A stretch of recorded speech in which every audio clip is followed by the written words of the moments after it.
Hey, everybody. This is Let Me See Your Transcript, your very favorite history teacher. And today is Ladies' Night. Yes, it's Ladies' Night. Yes, it's Ladies' Night. Oh, what a night. Oh, what a night.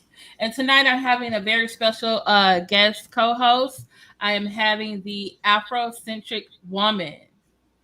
Hello, how you doing, Afrocentric woman? Hey, let me see your transcript. Hey, everybody. Happy Ladies Night. Let's get into it. Yes. Where is everybody? All right. Please make sure you come on in the room. Please share. Hey, Angela Smith, so glad you are here. It says that we have 5 people watching. Hey, I'm so glad you are here. Shout out to Mookie and Tamika, Sweet Pea Brown. He was just on earlier before me, so y'all need to check out his replay after this.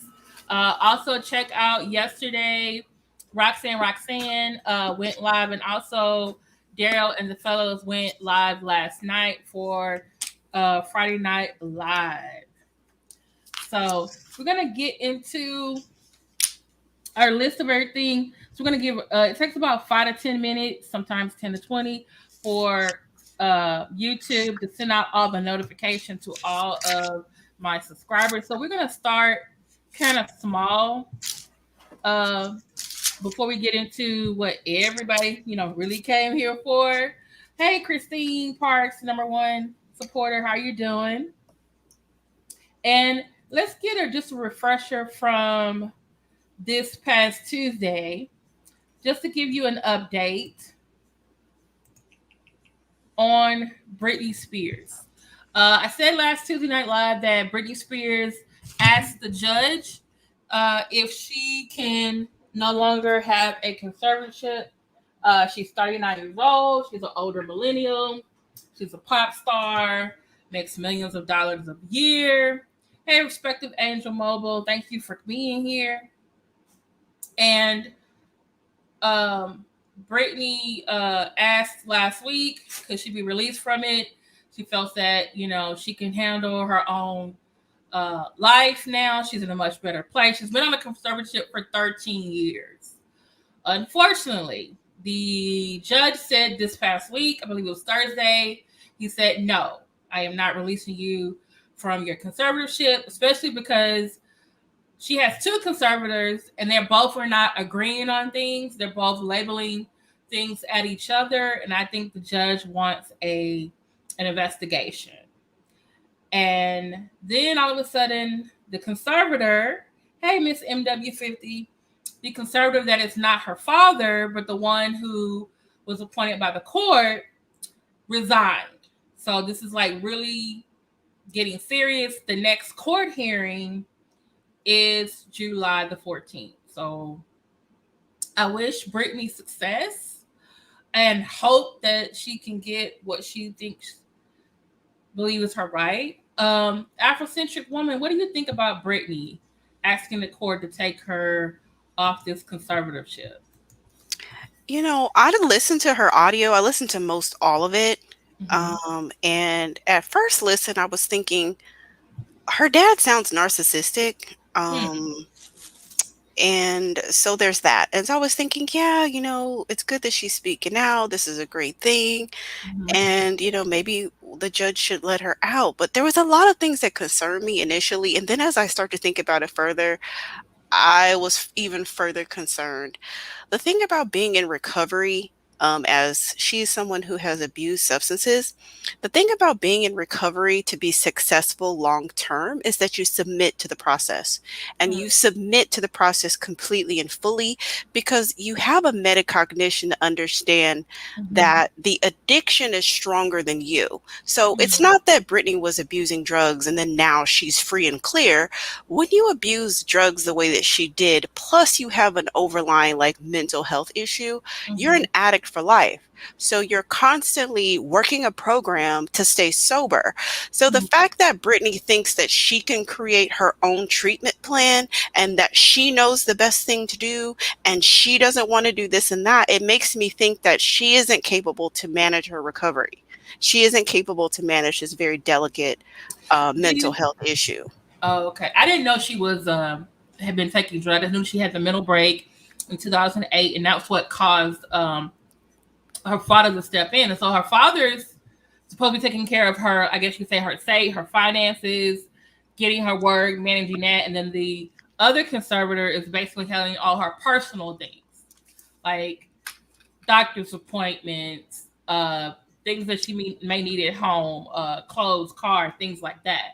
And so I'm just wondering if there's a way that they can like phase her out. Like, okay, phase one, we're gonna let you take care of your doctor's appointments. Yes, Phase that's usually the two, plan. That's phase usually the two, now plan you can take with care of your recovery. house. Yeah, that's usually the Okay, plan. phase three, okay, we're gonna let you negotiate your next deal. Because right now she's saying that she wants to get married and have children, and she's not being allowed to. They have an IUD in her, and she wants to take it out and have more kids. And I'm just thinking like, okay, I can see why under conservatorship they had her take one because she had 2 kids with her ex-husband back to back, and then she started doing, really weird things. And so I'm just thinking like, okay, she's trying to get better. Probably not a good idea to have children. One of my friends believes that maybe because of her mental illness, she is probably medicated.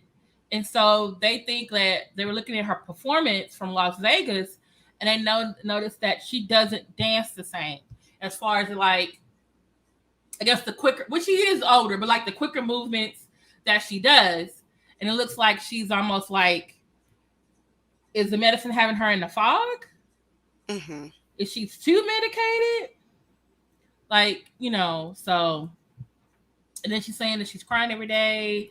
She's threatening not to Obviously, perform. she still needs treatment. I think it's a matter of Yeah. like, what kind of treatment do you need? Yes, exactly. And, like, what are you capable of doing, like, versus what are you not Mm-hmm. capable of doing? Because there's plenty of people living with bipolar disorder who are Mm-hmm. completely independent, who don't have a conservatorship. Now, there are other mental health issues that have not been disclosed, that Britney has going on. So I don't know if it's schizophrenia. I don't know if she has other things, like her full medical file hasn't been released.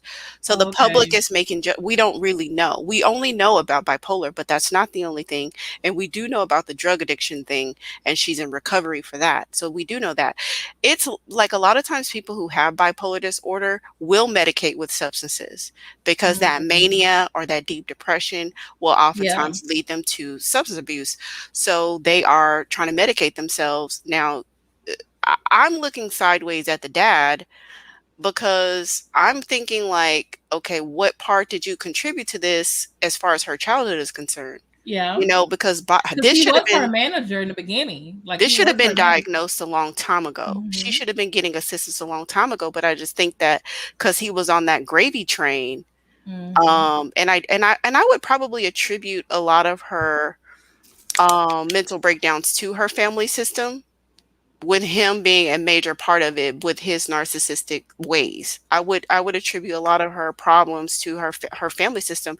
They probably should Mm-hmm. have slowed things ATA. down. They Mm-hmm. probably should have, had a better work-life balance for her when she was a Disney kid. You know what I'm saying? Mm-hmm. Like, what I thought when But I they listened. probably were pushing her to meet all the demands of as a Disney kid.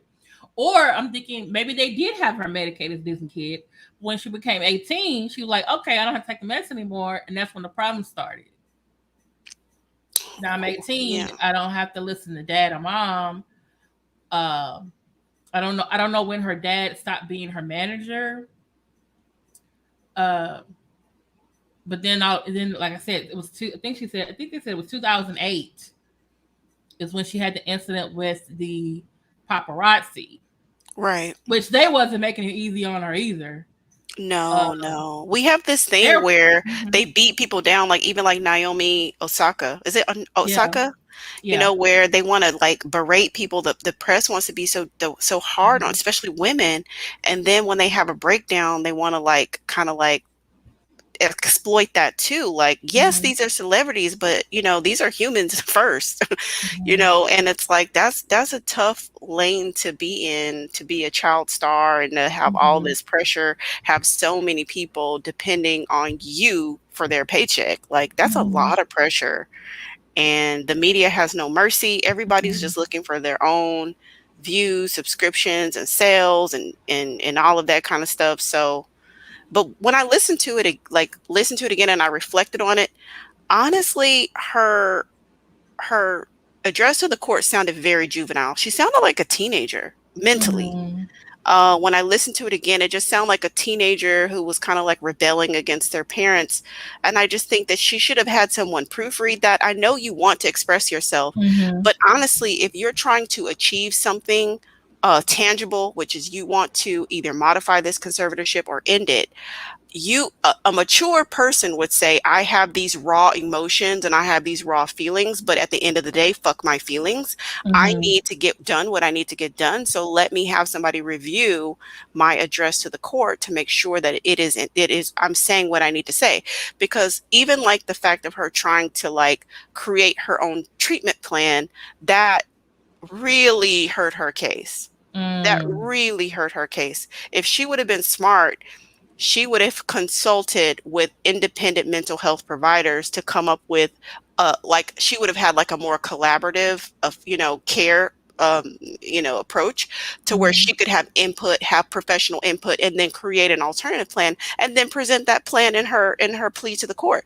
I've got a whole team ready for me. I've Hey, already set Nikki. these things Hey, up. PA. I'm ready to go on this and that. I'm going to keep on with my treatment plan instead of just whining and crying like a 13-year-old. And see, and I'm wondering, since she has the conservators and they're acting in a way as her guardians, wouldn't the conservator that was appointed by the court, wouldn't they have gone over that with Britney? But then I noticed that But if Britney they want to keep the conservatorship and she's hurting herself, it's in their no, best she interest. doesn't want to stay the conservator. She No, said she wants.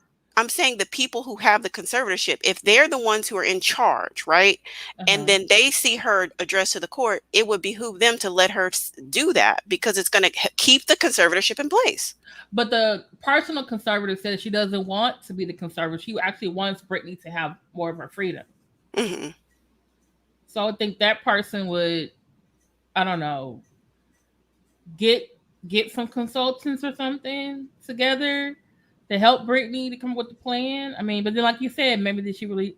I'm hoping the lady didn't lie because she said that she really wanted Brittany to have her She could be lying. life. She's getting paid. She could be.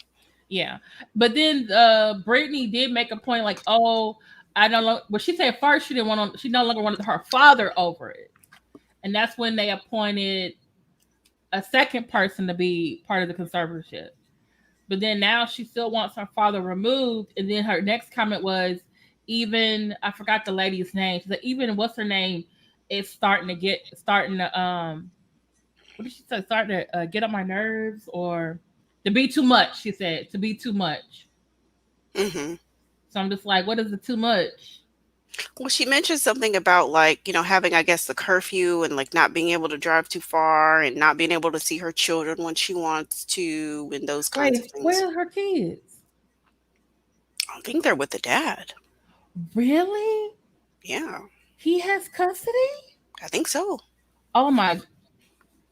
I didn't know that. I thought the The kids mom were with had them for a her. while, but no, I think Brittany has visitation, but she's not like they're not with her the Oh majority my of the god. time. Okay, something got to really be going on. If her baby dad, I'm sorry, her ex husband has him.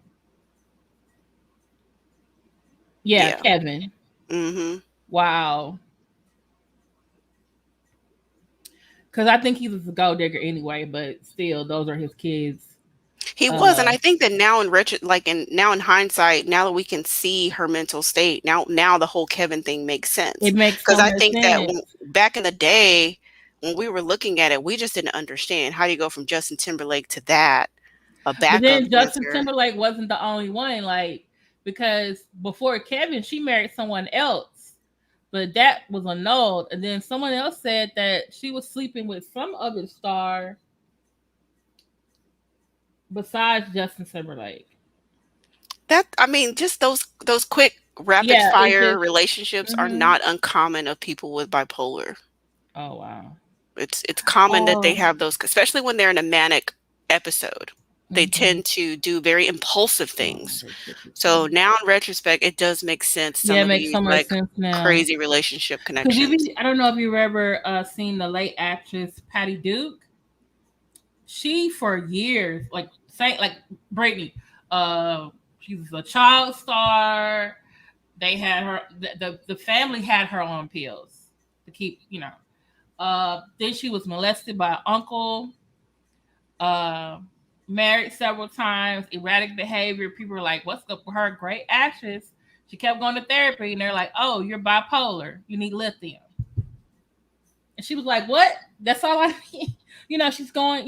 So it's like now, like you said, all the erratic behavior, the multiple relationships. Now it makes so much sense. Mm-hmm. TH's youngest son was on social media talking about his mama. They took his phone away. Wait, how old is her youngest son? Her kids should be in middle school, huh? Yeah, they got to be teenagers by now. Oh, okay. Oh. Well, he might have did something. They needed to take his phone away. Well, if they took his phone away, how was he on social media? I guess it can be on the laptop. Okay. But I hope and pray Brittany gets the help that she needs. I'm 4 years older than Brittany, so I can understand. Like, I'm 43. She's 39. Like, she's almost 40. Like, she can't. Yeah, they need to come up with a good plan for her to get more control of her life. I So, think so. And I think maybe downgrading her life, like downgrading it to where she doesn't have to work so much in order to mhm. maintain what she has. So I'm pretty sure she can get into a gated community. Maybe she leaves California altogether. California is a very expensive state to live in. Uh-huh. Maybe she leaves California, moves to like Utah or Colorado or somewhere that's cheaper, to a gated community that's going to be safe and exclusive but easier for her to manage. So instead of her having to do a Mhm. 6-month residency in Las Vegas to maintain this huge payroll, maybe she does a couple of pop-up shows a year or something of that. You know what I'm saying? Something of that nature, to where it's smaller, it's more Yeah. manageable, But it's then not so again, taxing on her. you're sorry. But then again, I just thought about something. What if Vegas was the safest option for her? One place that she has to perform several nights a week. She don't got to get on the plane anywhere. She don't got to go to multiple places. She doesn't have a weird sleep schedule. If she would go to, like different, like think about different time zones, gotta be, on the plane at a certain time, different locations, different environment. Maybe Las Vegas was like, okay, she can handle this. A I few don't know. shows in Vegas. I mean, like, a week here and then maybe like a week there randomly. But Yeah, but I think she I said she just was think doing 6 days a week. She needs to be like it's too probably much. three. She needs to like 3 or 4. Yeah, it's just too much and it's too long and it's a big payroll. It's a lot to handle. Yeah. And it's like I know she like I would be like, Oh Brittany, how much wow. do you want to work? How much do you want to work? And let's scale your life back to fit Mm-hmm. what you want to do, and Yep. then come up with a cash flow that makes sense to Mm-hmm. where you want to do. You shouldn't have to work any more than what you want to do. You have enough money to be able to take care of your child support. These children are going to be off of it soon anyway, right? And then you pay your child support and you do with the things that you have to do. But why Mm-hmm. have so much overhead? Why have that kind of pressure when she's so mentally fragile? It doesn't make sense. Yeah. Like, what's in the best interest for Brittany? If the conservatorship is trying to, like, if that's really the goal, you Mm-hmm. wouldn't think they'd be trying to work her like a mule like that. Like, you would think that they would be trying to preserve her life instead of squeezing out what productivity they can from her. Like, let's squeeze it out, like Mm-hmm. every last drop. Yeah. Yeah. I hope she gets the help and gets a plan, like you said. Yeah. All right. Since we're speaking of people with fragile states, we also got to do an update about ShaCarri Richardson, Yeah. a 21-year-old who won her match back in June. But the results came back this week that she tested positive for the THC. Yeah. which is one of the banned substances that athletes cannot have by the I think it's called the IOC or the IAC. And so And this also relates to the fact that, like you said, the paparazzi and the media, they really don't care about, I think, these people's fragile state, like Naomi Osaka, like Britney Spears. Now, I know some people are like, oh, the rules are the rules. She knew the rules. She should have abided by them.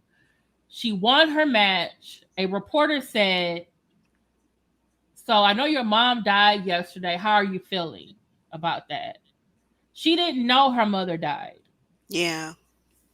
And a stranger told her about it. Her family, for whatever reason, probably because she had Olympic trials, they didn't want to worry her. She probably doesn't have a really good relationship. You saw that she kept saying about her grandmother. So Yeah. that was the person that raised her. That's who she hugged after her winning the match. She didn't know. So she's probably in shock. She's probably in grief. She's probably upset. The trials were in Oregon. And in Oregon, weed, cannabis is It's legal. Yeah. And from the reports I have, she took an edible, which actually I was told edibles actually have higher weed or THC content than just like smoking. So I guess when they tested her on the same day that all the other athletes were tested, it was still in her system. And so she accepted the 30-day suspension, which means from that she will be no longer be suspended on the first day of the race. But she can't, I think it's called, is it the 100 millimeter? 100 millimeter. So I think they threw out her results from that and they the medals. And all they took out her results and they, the two it's a new list, but they said they are considering whether or not she's going to be able to be eligible to run the 4x4, the relay. The 4x1. The 4x1. I'm sorry, the 4x1. I don't know all these terms. 4x1. I ran tracks. Oh, okay. So Okay, good. Okay. The 4x1, which happens, I think, days later or weeks later. Yeah. So, which I'm hoping that they'll let her do that. But that's just me. I did put a petition on my wall. Y'all can go sign it. Because I really do want her to run. I really do want her to run. I want them to be like, hey, this is unusual circumstances. She had a death in the family. Yeah. But then I also understand the other point of view. Like, hey, it's rules. You got to go by the rules. But I just kind of feel like she took it like a champ. Like, hey, I did this. Black women are so accountable. Black women are so accountable. And that is what I've been telling people. Yeah. We are so accountable for ourselves that sometimes we're over accountable. We'll be accountable for something somebody else did. Mm-hmm. I thought her response was the ultimate epitome of what it looks like to be accountable for what you do. Yeah. So these manosphere people who constantly say that Black women don't have accountability, they are literally living in la la land. Black women are some of the most accountable people I know. She stood 10 toes down in what she did and was willing to take all of the consequences and didn't make any excuses. Didn't put it off on anybody, didn't gaslight. Mm-hmm. It is what it is, and she stood like a dignified woman in what she did and was willing to take the consequences for it. And for that, I'm proud of her. She's beautiful. And she had been under scrutiny, have been the manosphere, white media, everybody have been criticizing every little detail of her lashes, her makeup, her hair, her nails, her build, her cadence, her talk, her accent. Rather, she looked at somebody the wrong way. The level of scrutiny that Black athletes and Black women, especially phenotypically African and dark-skinned and brown-skinned Black women have to take, it is ridiculous. Yeah. And it's like, if we as Black women, we have to have compassion for ourselves first. Yes. It starts with us. And if nobody else has compassion for our fellow sistren, we will. We will be a soft place for you to land. We will support you through your difficulties because you're a human.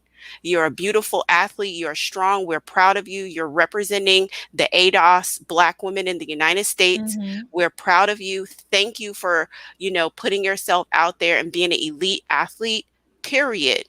So we're going to Mhm. stand with her and we're going to support her through this. She's a young woman. Her frontal lobe hasn't even completely developed yet. Oh wow. What, she 21? Yeah, 21. So it's, you're completely developed by 25, 26 years old. So we Mm. want to sit up here and like make these women have to be like perfect all the time. They can't make any mistakes when Please hit the like button, they make y'all. mistakes all the time. Mhm. Exactly. Like our generation, we have FloJo. And I Yeah. don't like when I was younger, I I love remember, FloJo, still do. yeah, like I remember just being like, "Oh my gosh, she's so glamorous." Like she was so glamorous and she was Mhm. a great athlete. So I just didn't understand like how are you so beautiful, you're so glamorous and you be killing it on the track. Mhm. And I mean, I was so young, so I'm not privy to if people were criticizing her for her long Yeah, nails. they criticized her. I don't remember the long nails. I guess because I liked nails, but I did hear the criticism about like, oh, she's muscular, more muscular than other women. Is she taking steroids? But then when they tested her, she wasn't. Right. So and and then look, I think ShaCarri said her nails are because of FloJo, Yeah. and she Yeah. said her girlfriend suggested the color of her hair because she changes it often. And so, oh, this fits your personality. And then I saw a post by a man on Facebook, which I talked about last Tuesday. He said in his post, "Oh, I know y'all can't tell me this is not a man," and I'm just thinking like, what? He was black, right? And let me guess. Yes, he's a Let me black hold on. man. Hold on. He's a black Let me see your man. transcript. Let me guess. Was he dark skin or brown skin? I want to say brown. Yeah, it's always them. It's always them. Mm-hmm. And matter of Always. fact, I think I could find. Do I have his post? No, that's not it. I might have deleted it. But yeah, he was and he kept saying about what does she look like, and then he basically attributed her uh he attributed track to horse racing. And he said it's no different. And I'm thinking like, They're the dude, only ones. I'm just thinking like, Dark why dark did you skinned men, they're the only ones that do this. No other groups of collective of and then men and then he compare their women to animals. They're the only ones on the face of the friggin' planet that do this. and then he Them. said she wasn't doing a really great thing. It was just track. We should be putting more energy into math, STEM, and engineering.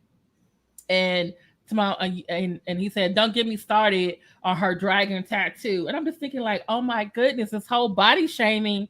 And I'm thinking, like, didn't y'all say the same thing about the Serena and Venus? Oh, those can't be women; those must be men. But then when Serena gets married to a white man, you're like, oh, we lost our queen. When you That's wasn't the coming for her. That's the circular, contradictory, schizophrenic logic of trash bag, dusty Mm-hmm. collective of Hey, Liz underdeveloped black Martin. men. Yeah, Period. and I it was don't just want you. so. I don't want you. I don't want you. But when you go find somebody else, hey, I want you. I want you. I want you. It's just that's why black women just have to really like we have to like refocus ourselves on ourselves Mm-hmm. because there is such like it's an epiphany when you Mm-hmm. realize if you've been doing community work for years like I've been doing. When Mm-hmm. you've been doing community work for years and you think that it's black power and you think that you're working for black people and when Mm-hmm. you look around you realize it's really black women doing the work Yeah. and black men running in at the end and taking all the credit. And it's like we don't realize that we're being sabotaged every step of the way. Why is it that black women don't represent the community? Why aren't you proud of ShaCarri the way we are? Why Mm-hmm. do you have to try to devalue her? Now, if we had a collective front against white media who scrutinizes black athletes, we could be united as a community, both black women and black men, against scrutiny from the outside. But what we have is we have internal fractures because Yeah. black men sabotage us every fucking step of the way. So it's like we're fighting your underdeveloped ass and we're fighting the white and we're fighting the Okay. white people. Real talk. Okay. Okay, Afrocentric woman. You I'm sorry, sis. I just to have a group of men that continuously compares us to animals, it's disgusting. It's just disgusting. And I'm fed up and I'm just over it. Like my Yeah. individual black men that are in my life, yeah, I support them, but the collective I do not. Okay. I understand. Because there are some good black men out there. Unfortunately, like you said, they're getting overshadowed by others. What I was gonna say, there was another. I can't think of her name. I put it on my community page. She's a white athlete. She got tested as well, but they found steroids. They found a Oh, particular steroid, and they basically said,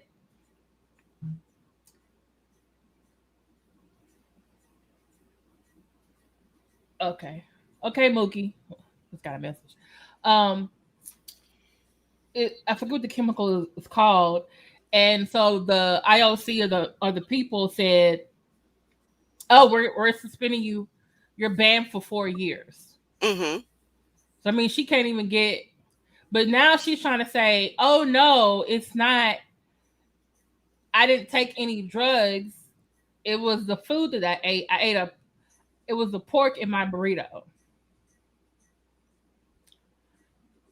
And I'm just thinking like, but we don't see her on the cover of the news articles about her. I had to go find her because someone else that I follow on Facebook mentioned her.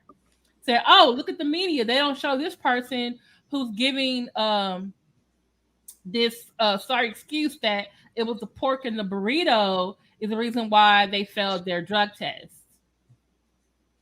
And I was just like, and I shared it on my community page, and y'all go look at the post, and I'll put. I'm just wondering, like, okay, why is the other lady not on? Why is she not getting interviewed? She should be. There's a double standard.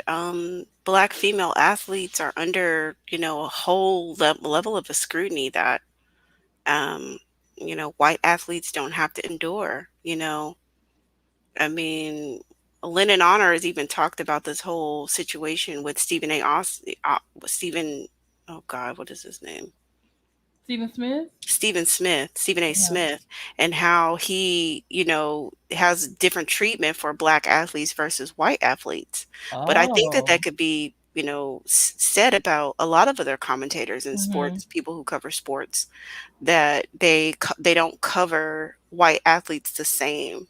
So Mm-hmm. this is just the environment that we're living in. But I think that, athletes, especially those who have retired, Mm-hmm. those who still have maybe some wealth, and some interest in improving things for athletes that are coming along, get together and figure out how they can create their own show, Okay. create their own coverage. Mm-hmm.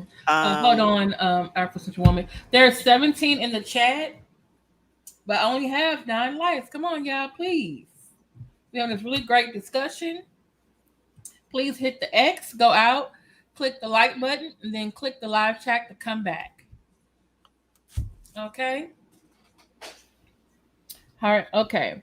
Thanks, Liz Martin, for showing up, and Angela Montgomery. Thank you so much. Go ahead. I'm sorry. Go ahead. Continue.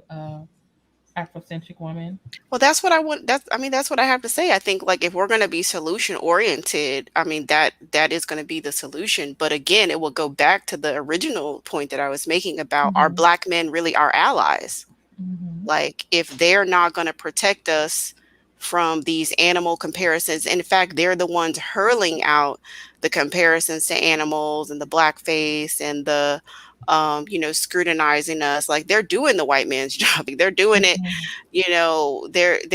they're beating him to the punch. They're beating him as far as scrutinizing us and comparing us, like everything that we do, to calling us men and stuff That's like that, true. which makes it hard for us to have real allyship with transgender black males, or those who want to present as female. It makes it hard Hmm. because we, as biological black women, already are masculinized by being compared to men. Hmm. So you want to come into our space, and you even want to compete against us in athletics as a woman. I mean, that's a whole nother conversation. Yeah. But you want to come into our space and say that you're a woman, but you have to understand that we as black women have our own, like, nobody else has this problem. We only have this problem where we're masculinized all the time when we are dark and brown skin. You don't really see that from light skinned black women. You mostly see it with brown and dark skinned black Yeah. women with phenotypically African features of them calling us men. Yeah. Because even I follow Megan the Stallion, even though she calls herself a stallion. Because some people say that's a problem with that.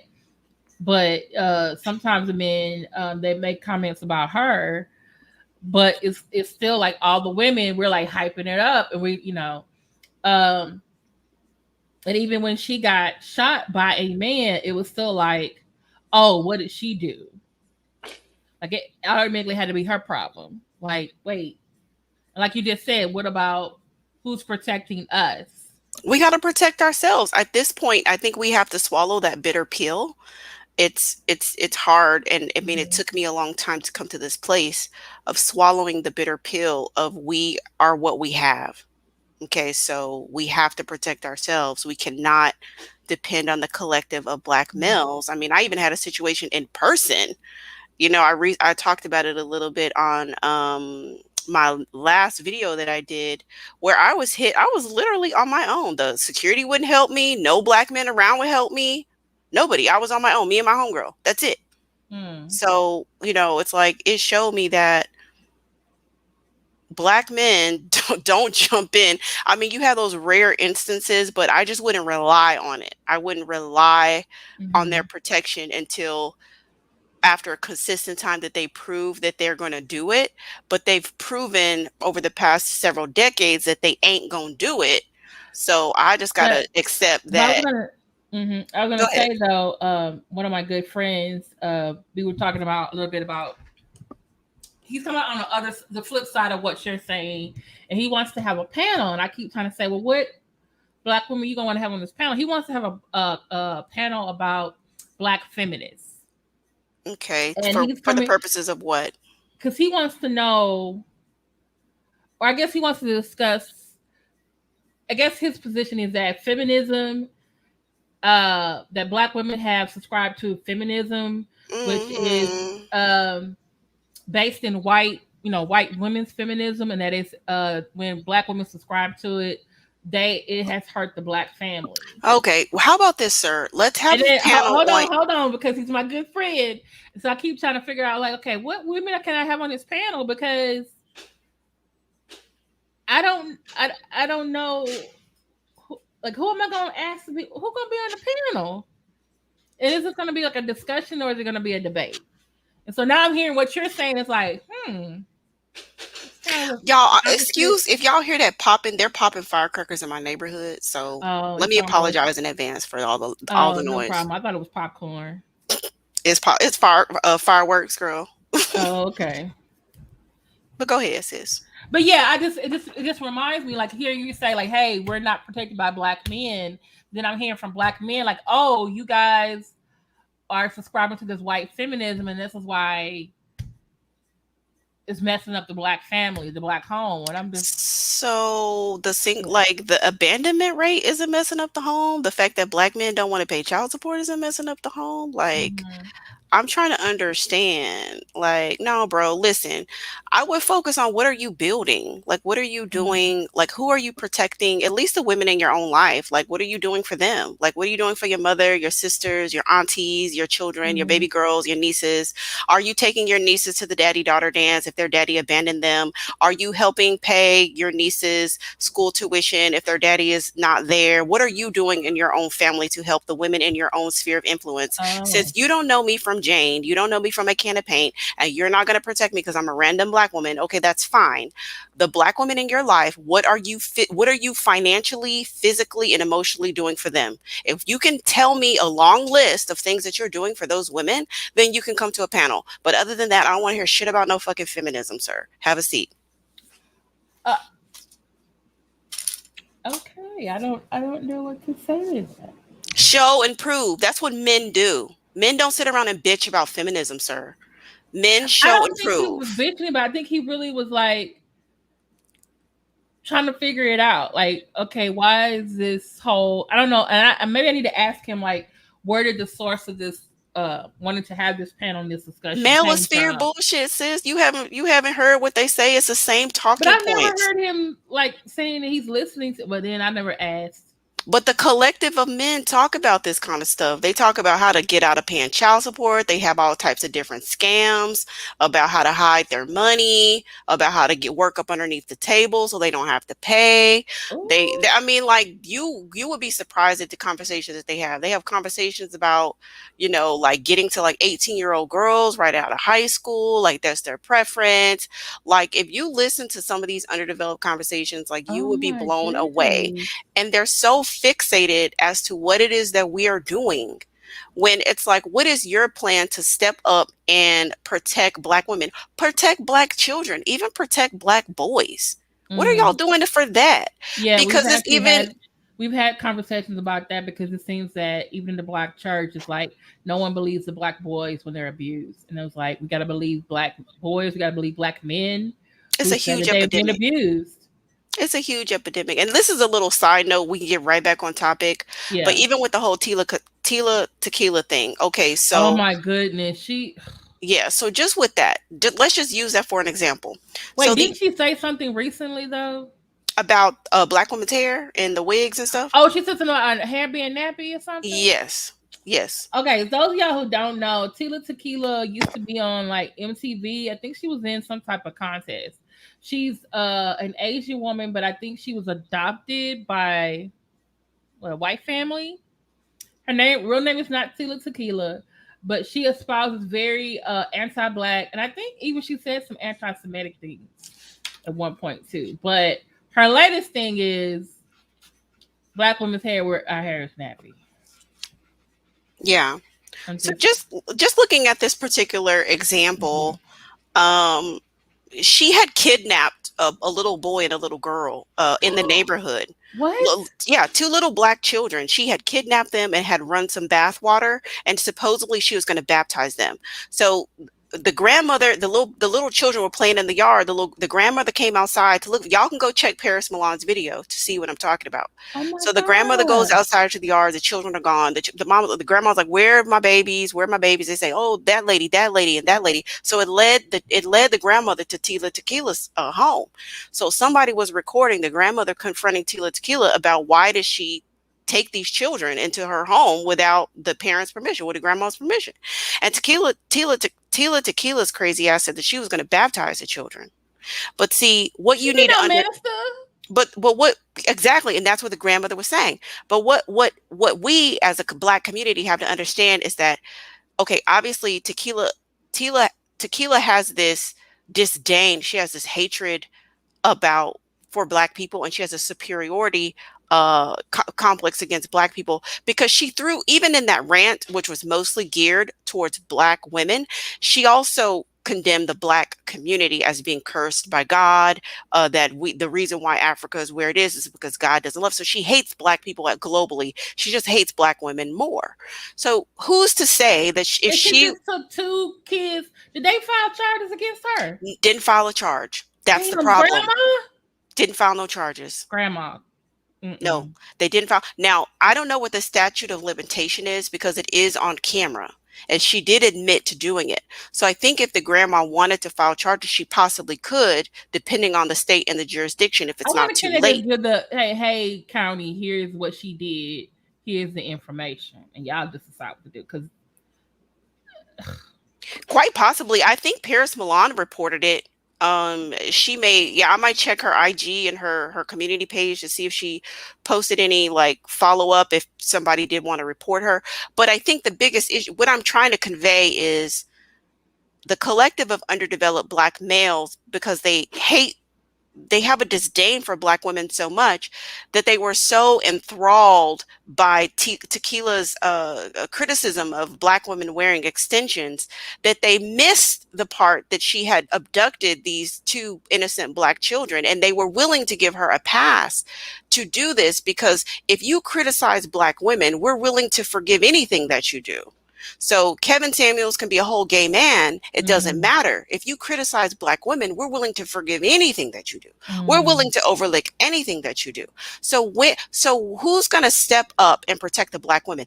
I mean, the Black children. If you guys are asleep at the post and Paris Milan has to write in and protect Black children, I have to step up, or Let Me See Your Transcript has to step up to protect Black children, because you guys are asleep at the post. So you want to come to Let Me See Your Transcript talking about you want to do a panel on feminism and how it's destroying the community, but where are you? What are you doing to protect Black women and children? That's what we need to talk about. Where is Black manhood? That's what we need to talk about.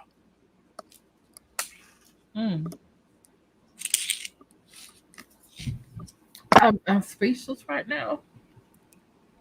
They're having the wrong conversations. They're having the wrong conversations. The fact that the grandma didn't call the police. You know, we have that white, like that white worship in us, that like light skin white worship. Because like I used to live in the hood. Black woman, cause I can see if she's an older grandma. I would say she was somewhere in between mid 50s and mid 60s, somewhere in that range. I'm trying to figure out, did she like feel like, okay, because you know how sometimes like we don't want to get nobody in trouble with the law. Fuck that shit. This is a baby. Grandparents, though. This is a baby. I'm going in. If it's a baby, how old were the kids? The children were small. They were like 5 and 7 or something. Like they were little kids. They were little. Impressionable. What if she would have drowned those babies? What if she would have drowned them, or like the water was too high? What if she would have drowned them babies? She don't like Black people. Why can anybody roll up in our community and take our children? Where are our men? How you just gonna roll up in a Black community and just take our kids? And you're just so focused on the weave that you miss the picture. People need to be afraid to take our children. They need to be afraid of the repercussions. How many Black women are missing? How many young Black women are missing? How many Black children go missing? Because nobody's afraid of any consequences, because guess what? Our men are asleep at the wheel. So whatever, that's why Black women are starting to get their concealed carry license. We're starting to go to the gun range. We're starting to do what we got to do. Okay? That's just what it is. We got to do what we got to do. Nobody about to roll up in here and try to take my baby. It's not happening. I'm sorry. I'm just like, really, Grandma?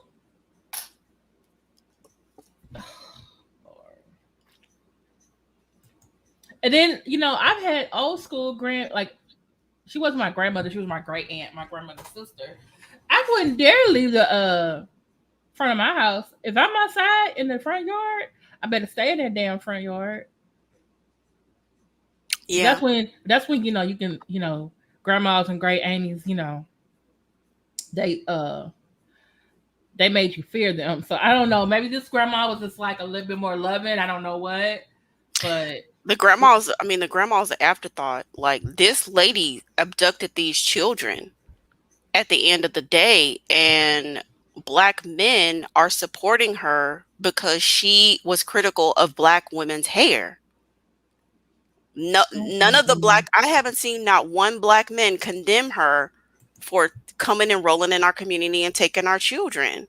Is Paris Milan a man or a woman? Paris Milan is a woman content creator.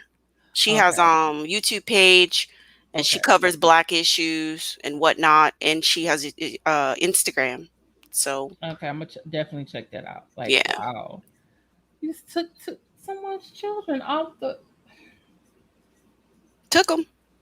But it's like, even if you're not willing to protect us physically, like if you just stepped up and protected us verbally, like that would be a start. Mm-hmm. That would be a start. But they're not, a lot of times they're not even willing to do that. Hmm. And that's the problem I had with what's his name, Fat Joe. Uh, he was criticizing people. Well, he was criticizing also people like for two different things. He was criticizing people for like being proud that Bill Cosby was released, which I partly agree with him on that. But then he said, "Oh, y'all should be ashamed of yourself for making excuses for ShaCarri Richardson." And I was just like, "Wait a minute, dude. Doesn't the whole hip hop culture, one of its main components is smoking weed? Get out of our community, like get out this business. Like Why are you? this is a black situation. Like go over there to Puerto Rico, deal with your situation over there. Like stop. We don't need your input on this. Just stop. We got to already deal with our own underdeveloped males. We don't need the Latino males jumping and adding in on it, sir. Go over there, okay? Deal with Erica Mena breaking down. Go over there and help her. Why you ain't commenting on her whole situation? And Sin Santana now, baby mama, like go deal with your women. Why are you commenting on our women when your Oh, women are having issues publicly? Go over there and deal with them. How about that? making a good point. Girl, like they try to focus on us so much to downplay what they have going on in their own community. 15 watching, 10 likes. Please hit the like button. Whew. Girl, you got my brain tingling. Oh, you got my brain tingling over here. Okay. Before we move on to Bill Cosby, Phylicia Rashad, I want to go ahead and talk briefly about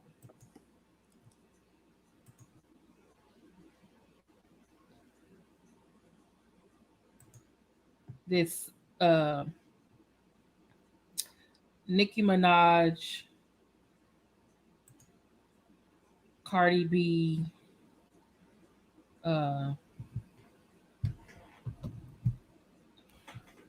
um,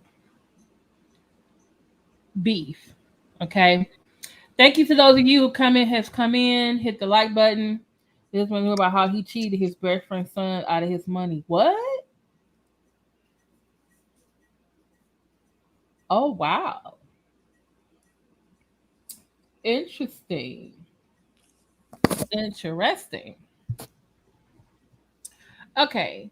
So we're gonna pivot for a minute. If you like what you hear on Ladies Night and also on the Let Me See Your Transcript show, please, please, please support this channel.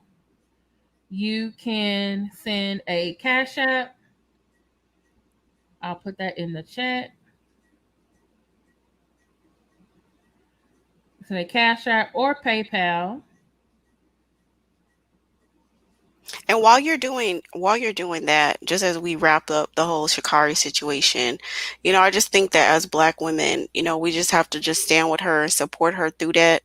I mean, I know in my personal life and the work that I do, I know a lot of women try to, or just people in general try to they use THC, like either edibles or smoking weed, to manage their anxiety.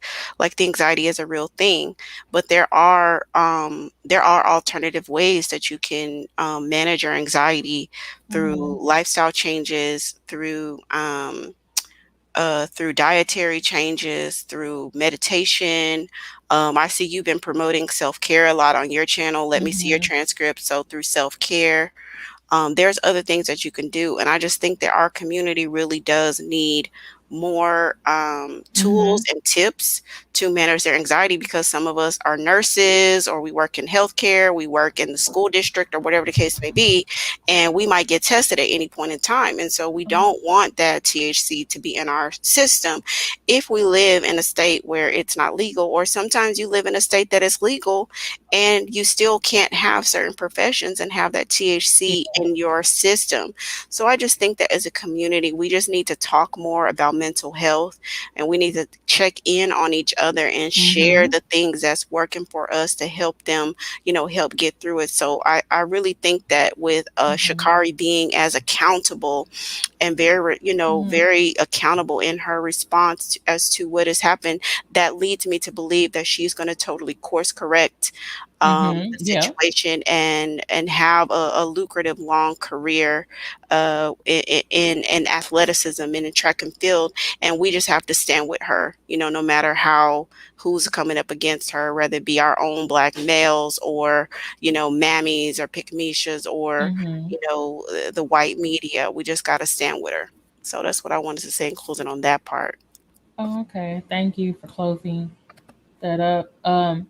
I also liked the two messages that I heard today. One was from Ricky Smiley and one was from Cardi B.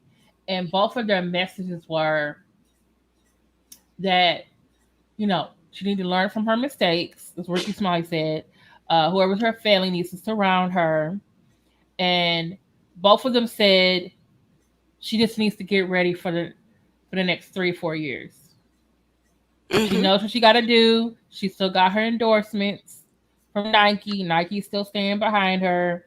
And that they both think that she's going to be even better, even greater the next time around.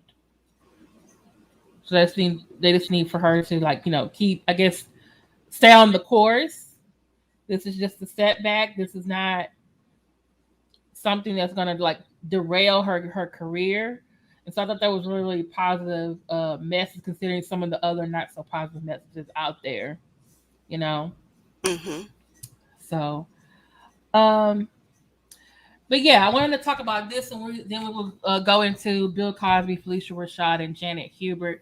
Please hit the like button, everyone. Please share to your other social medias. Okay. And I wanted to get into this a little bit, the Afrocentric woman, Cardi B, Nicki Minaj, and Jessie Wu. So basically, let me see how everyone started. Okay, so everyone, this is Jessie Wu. She used to be on Love and Hip Hop Miami? Atlanta? Miami. It was Miami. Sorry, thank you. Miami. She I think. Was it Miami or was it Atlanta? I think it was Miami. Okay. She was in the Love and Hip Hop franchise. There we go. One of them. And I think she's no longer on there. But she does have, I forget, a record deal with the company, and she ended up having a similar management as Cardi B. Cardi B ended up suing that management for money, and then Jessie Wu is currently having those similar issues with him. And so she reached out to Cardi B saying, "Hey, I'm suing this guy that we're also representing you in the past. Is there anything you know? Please help me." So Cardi B, responded to her. And then this past week, Ashley Liz Martin, he actually had a very positive message for her. So, it said, yeah, it was Miami because her and Amara Lineker. I love Amara Lineker. I really do.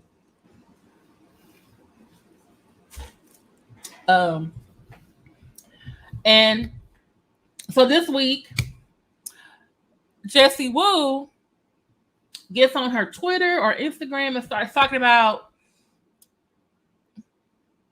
I don't even know how it started, but it was something about, she was talking about something in the industry or how the industry works. And she ends up talking about how she heard from someone in Cardi's team say that Cardi was picked to push Nicki Minaj out of the way. But she didn't say who it was. She just said someone on Cardi's team. But Cardi being Cardi responds. And they end up going back and forth for a while. And then uh Jessie Woo starts posting previous text messages between her and Cardi. Cardi's responding. Then a former person that worked with Cardi was like, "Hey, Jessie Woo, you're not telling the entire truth about everything." And then Jessie Woo deactivates her Twitter, but she still got her Instagram and her YouTube.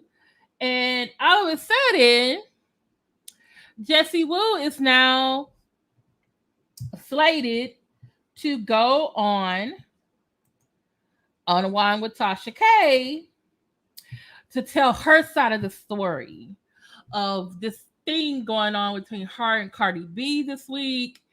And also to tell Tasha K about her new single that's dropping.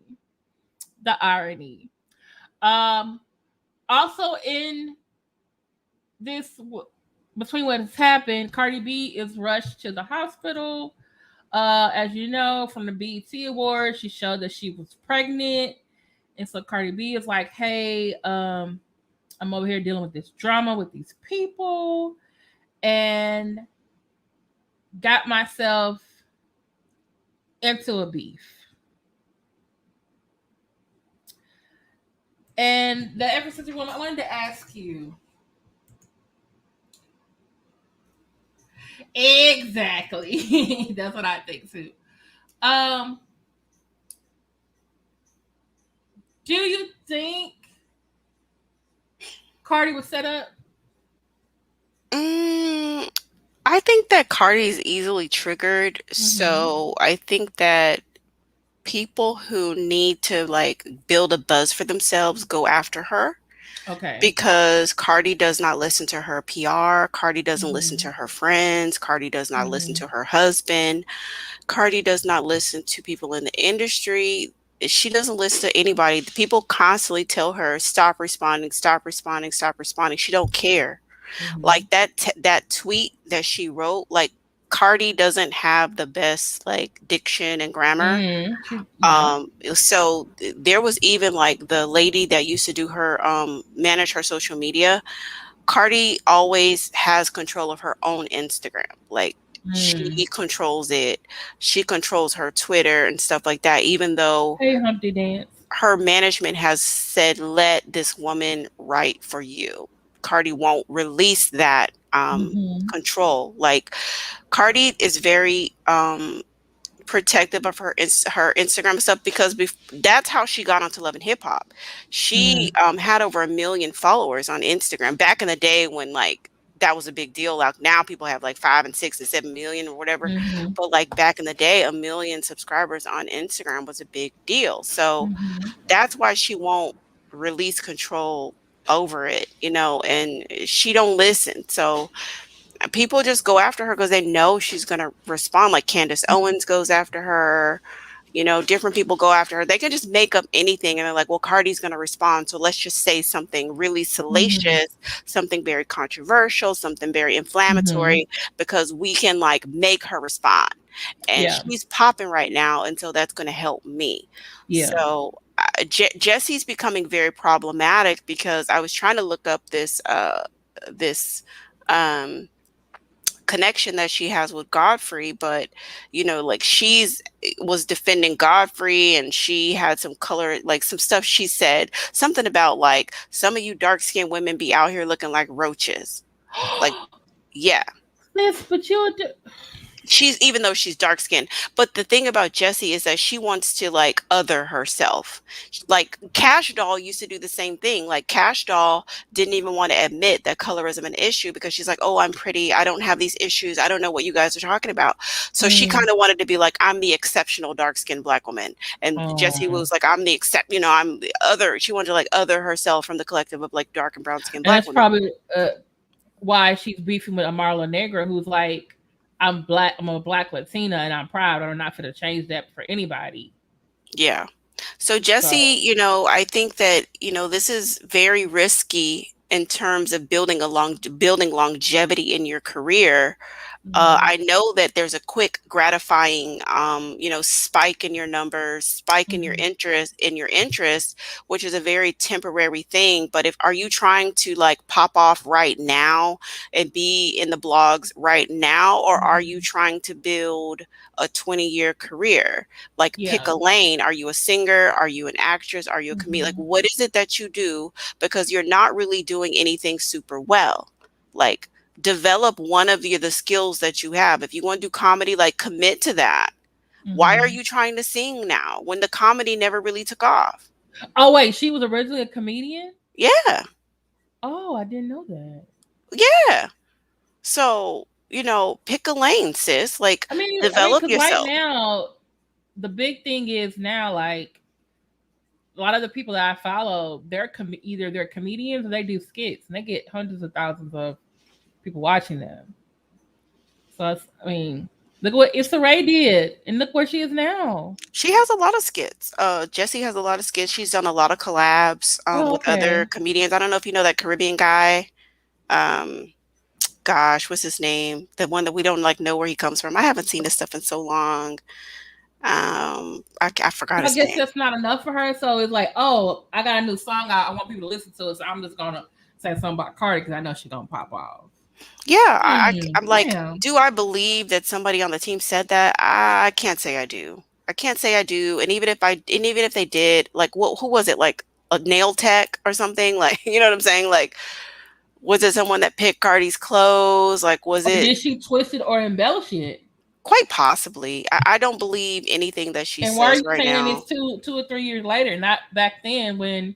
It doesn't seem genuine. It's like, girl, just pick a Yeah, lane. Like, I think that I love to see. I mean, in a perfect world, like, Cardi is a Latina Caribbean woman, Jessie Wu is a dark brown skin woman, Haitian woman. Like, all beefs aside, like, I want to see Jessie win. I would love, yeah. she's a pretty woman, Hmm. she's phenotypically African. Like, I would love for her to represent us well Yes. out on the world stage, but the way she's carrying herself really needs to be refined. Like, who's advising you? Like, do you really want to be Hmm. entering into beefs just to get clicks and views? Like, this it doesn't work. Like, us as dark and brown skinned black women, the stuff that light skinned and white women do doesn't always work for us. It just Mm. doesn't. Like like Kim Kardashian puts out a sex tape, she blows up. Mimi Faust puts up a sex tape and it diminishes her value. Like, we Hmm. have to move different. We Yeah. have to move different. We have to be strategic in the way we move. So you're alienating yourself by attacking this star, which is like, she's pretty well liked universally, Hmm. so why would you do that to your own career, to go on Tasha K? Like, why? And then of all the, like, think about it, of all the people and then she put out some tweets trying to show that, or some text messages trying to show that, oh, she was already planning on going on Tasha K because of her single. So this wasn't like they planned this, but still, you can make stuff look like anything now. I know you can fake text messages, so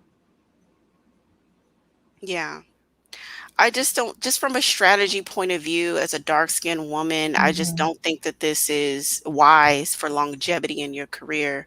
And if I were on her team, Mm. I would develop one thing and let that completely pop off before branching off into other things. Yeah. And I wouldn't associate myself with Tasha K at all. Like, I would go to a I was different. like, of all the people to go on, I'm like, Tasha K was loving this interview. And then I think this is allegedly. I think Tasha Mhm. K is gonna get in more trouble because I gotta go back. Because one of these other bloggers said that Tasha K was trying to say, "Oh, um, Cardi B said she won the case," but Cardi B actually didn't say that in the tweet. And I'm just like, isn't this the problem you have? Is this why Cardi's suing you? Because you're saying stuff about her that's not true or unfounded? And you're gonna Yeah. invite somebody she beat you with on your show. Like, oh look, you need to come get her. Olga is her lawyer. Oh, that's who, Tasha's lawyer? Yeah, and that lawyer she recommended to this black church blogger named Larry Reed. Okay. And it's just Yeah, I like just I'm thinking from like a Olga don't strategy know. point, Yeah. it doesn't make sense. And I think like she may be too short term thinking, like, oh, let me go on Tasha K because I'm going to get a bunch of views. But like, is that really what you want to associate your brand with? Someone who doesn't have a lot of journalistic integrity, someone who's salacious, someone who's very tabloid, someone who is constantly beefing with someone who doesn't have good credible sources, makes up Well, lies about people. It's not uh-huh. wise. Like, Yeah. And my thing is this: you think about some of these people who have gotten famous off of controversy. The ones who actually were able to move past the infamous point, what did they do? They either had some talent, they got some backing, or they came back with something better, more popular that people were willing to watch and keep watching. Because sooner or later, you just can't keep the beef up. It has to go. Hold on. right. Yeah, I mean, I think you're better off serving your audience and building up your fan base. I mean, like August Alsina, told all his business. Oh my goodness. His single didn't sell, and now nobody Mm-mm. cares.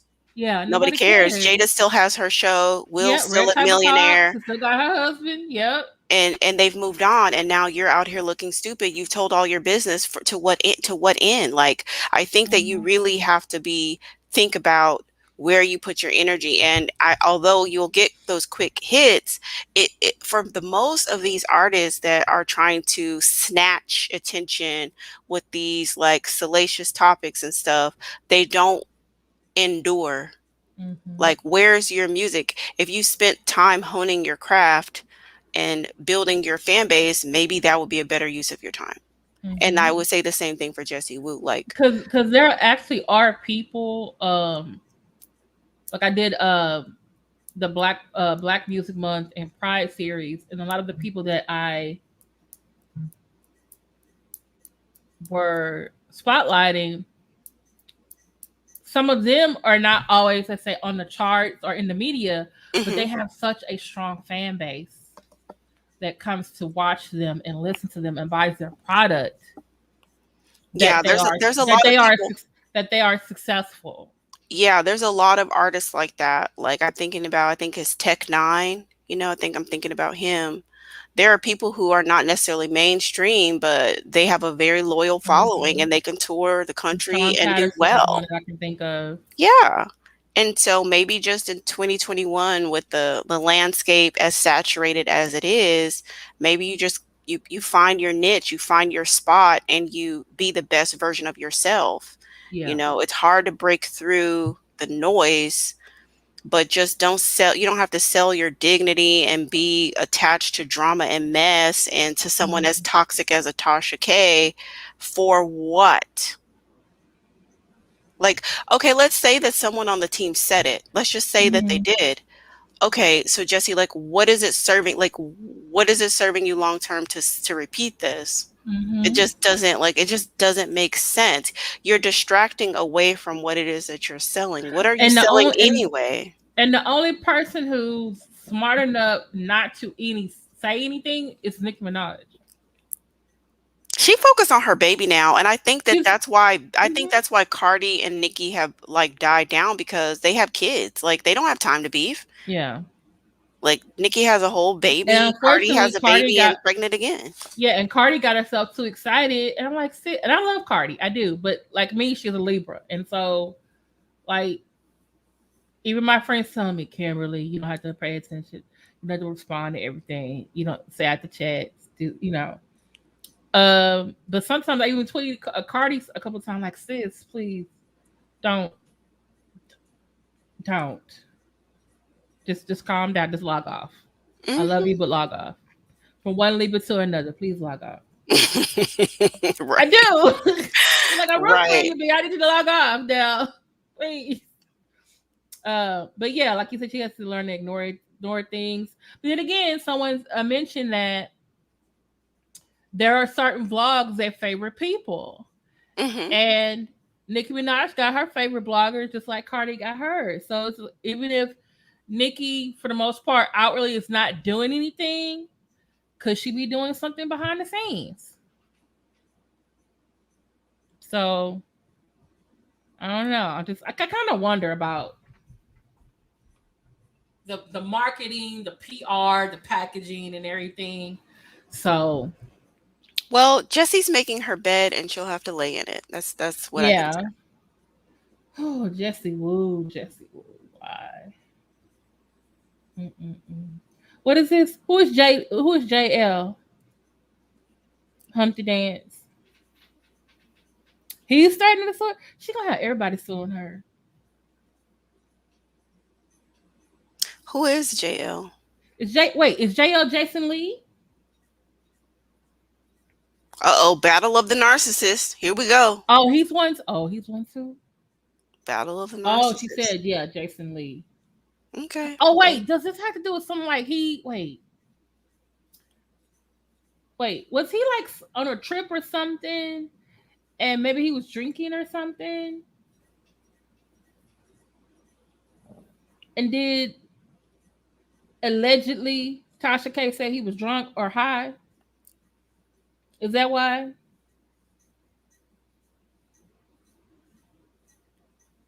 he may have a case for Oh, slander or whatever it is, defamation of character, whatever it's called. okay.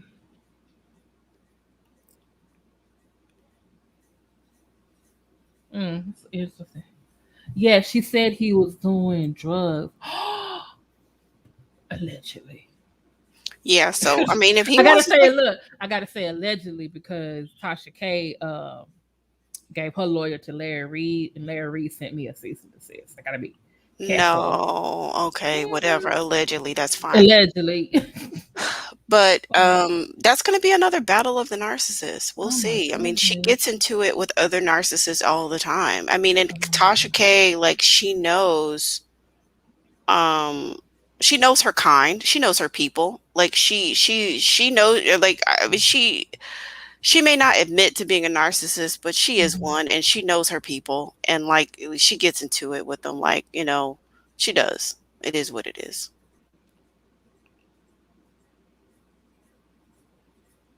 Allegedly.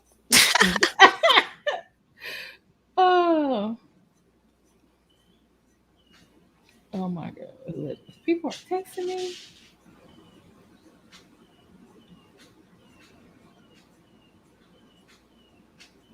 So we finished with Jessie Woo Yeah, situation. we're finished with them. So have y'all got y'all drinks? Y'all need to go refresh. Please hit the like button, like, share, subscribe, and please support if you can. Let me see your transcript channel, Cash App, or PayPal. And now we're gonna get into. I was saving the best for last. I know everybody wants to talk about this. It's the battle in a way. I don't always say battle beef of our favorite aunties, our favorite TV mothers. Uh, we have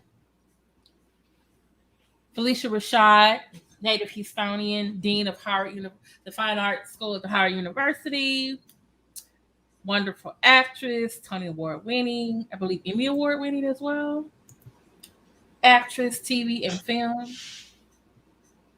And this week, she got into, well, I don't know, I wouldn't say beef, but maybe disagreement. Um, with another TV mom, our fave Aunt Viv, Janet Hubert.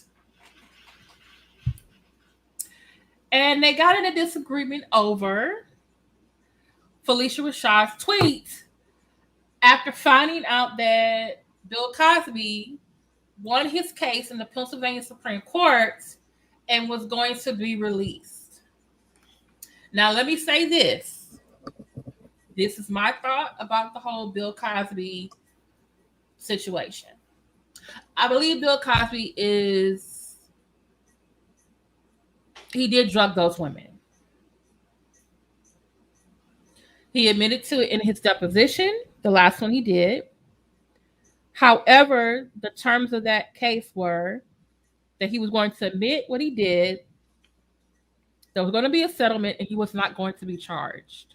However, the DA in Pennsylvania, who ran on a campaign of making sure people come to justice, no matter who they were, used Bill Cosby as an example and filed charges right before the statute of limitations was over for the last victim. And even though the last people say, oh, why would Bill Cosby drug her? She's ugly. She looks like a lesbian. Da da da da. It don't matter. He drugged her. He wanted her in a certain state.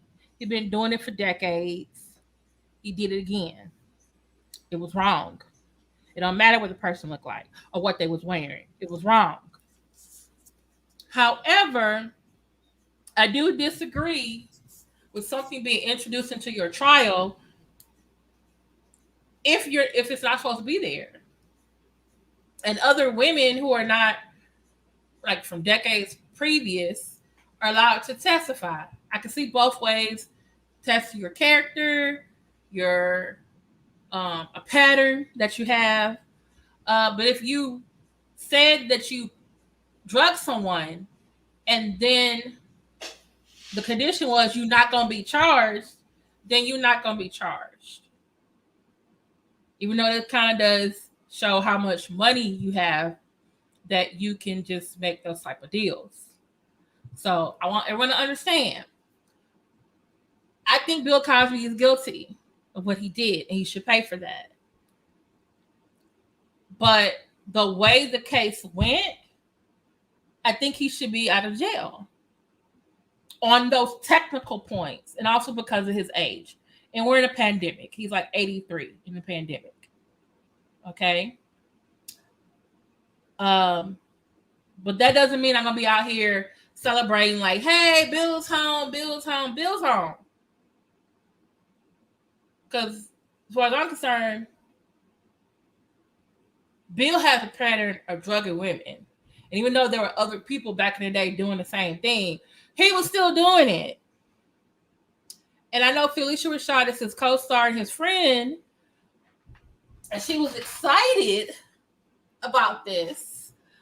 I just think maybe Janet Hubert was right. Like, sis, you shouldn't have tweeted this. This wasn't a good idea. Plus, you are the dean at Howard University. There are probably rape victims or sexual assault victims on campus. Okay?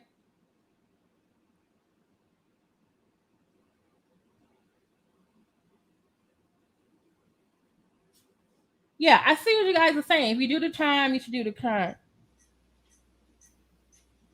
Oh wow, Humpty Dance, your mom, your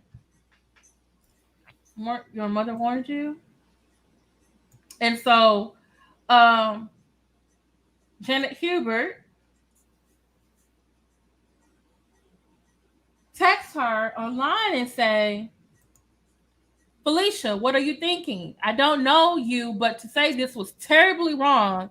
Everyone knew what he was doing back then. How could you not? Get your umbrella, sister. Here comes the shit shower. I am outraged that he has been released. Yes, he is an old ass guilty man.